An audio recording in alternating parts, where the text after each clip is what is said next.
Viral diduga pelaku maling motor ini sempat-sempatnya mampir ingin beli jajanan, langsung dipergoki polisi.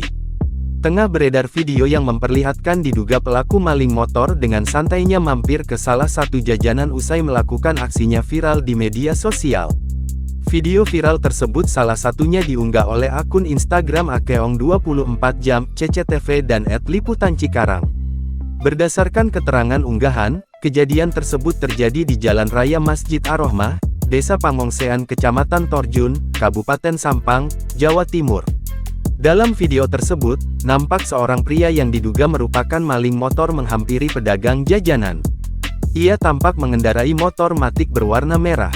Namun, pada saat ingin membeli jajanan pedagang tersebut, tiba-tiba datang mobil polisi. Petugas polisi itu pun langsung cepat mendatangi diduga pelaku maling motor tersebut. Terlihat, motor berwarna merah tersebut berhasil diamankan petugas.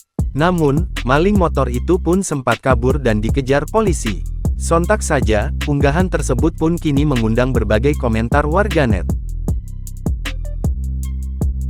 Download Tribun X sekarang, menghadirkan lokal menjadi Indonesia.